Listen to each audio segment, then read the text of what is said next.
Thank you to Jane and Jeff and the Hall of Fame staff for making this weekend so special for me and my family. I'm extremely grateful and humbled to be standing here before the great players I covered to receive recognition for doing something I loved and was fortunate to get paid for it. My journalism professors emphasize that a reporter should never be part of the story. So I'm a little uncomfortable standing before you and being part of this story and great day for myself, my family, and my friends. My only regret today is that my father isn't here to enjoy this. He sparked my interest in baseball and didn't realize it. We never played catch, never discussed the game, and merely went to one game together in my youth because he worked constantly. The one game was in the mid-40s, and I was about 6 or 7. It was at Seal Stadium in San Francisco, and I was watching everything but the ball game. So he interpreted it as a lack of interest. Boy, was he wrong. Dad came to this country from his native Greece in search of the American dream. I'm not sure he lived it, but he made sure my sister and I did. About 5,000 games later, I'm being honored for my longevity and interest, and he certainly contributed. With the help of my mom, he made sure I was born in 1939, the year this great Hall of Fame opened its doors. If you're into numbers, the date was April 1st, 1939, so I share a birthday with Phil Necro. When Dad arrived in America, one of his first jobs was selling programs at Fenway Park. He became a Red Sox fan, like most of you here for Jim. So whenever the Red Sox were on the radio broadcast and on family Sunday drives, we'd be listening. Naturally, Ted Williams became my idol, and baseball became my passion. I learned about the game by reading the sporting news from cover to cover, even the D-League box scores. Its publisher was J.G. Taylor Spink, for whom this award is appropriately named. Just as the sporting news was the Bible of baseball, Seal Stadium was my temple. I rarely missed a weekend game during my teens, and especially enjoyed doubleheaders. And when I couldn't be there, I'd listen to Don Klein on the radio. In short, I was hooked. I learned math by computing batting averages and ERAs, and invented a baseball game that taught me that baseball isn't a perfect science. Johnny Temple beat Ted Williams by more than 100 points for the batting title. I improved that game, but I still couldn't hit a curveball, or a fastball for that matter. So I started writing on the high school newspaper. It came easy. My journalism career continued at City College of San Francisco, and while there, the Giants came from the New York. Amid the excitement of having Major League Baseball, there was also sadness because we lost our beloved Seals. Curiously, that last Seals team was managed by Joe Gordon.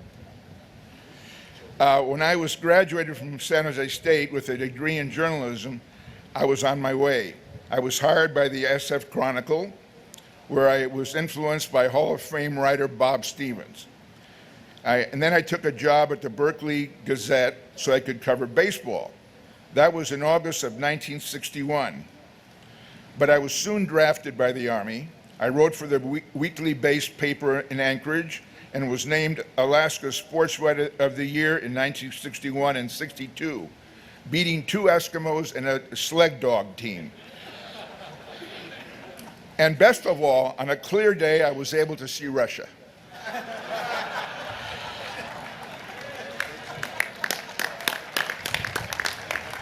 Upon discharge, my professional career blossomed, and I had the good fortune of being in the golden area of Bay Area baseball.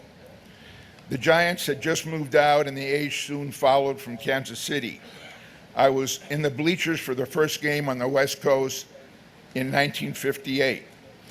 One of my first professional thrills was covering the 1962 World Series and getting my first glimpse of Tony Kubek.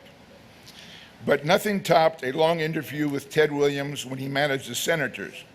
He treated me like a long-lost friend and signed a photo, quote, to hopefully one of the good writers, close quote. I hope he was right.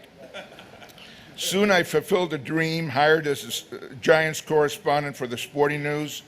I was perfectly content being on a small daily, but the Oakland Tribune offered a baseball beat in 1979, and I couldn't resist the opportunity. I remained on the job until the Tribune threatened to stop covering baseball. I immediately joined the Sacramento Bee, where I covered the Giants in baseball for 20 seasons from 1988 to 2007. I'd be remiss if I didn't thank a few people for allowing me to indulge my fantasy. First, loving wife Lise, who understood my commitment and never said a discouraging word about the sacrifices she had to make. Thank you, Lise.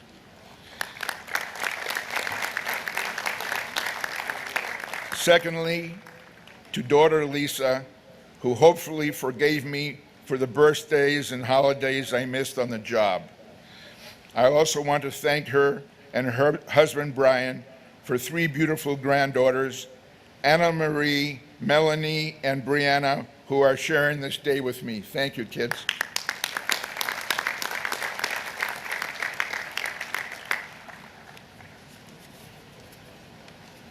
I'd also like to express appreciation to 2 bosses who let me do my job with gentle guidance and minimal interference, Bob Valley and Dan McGrath.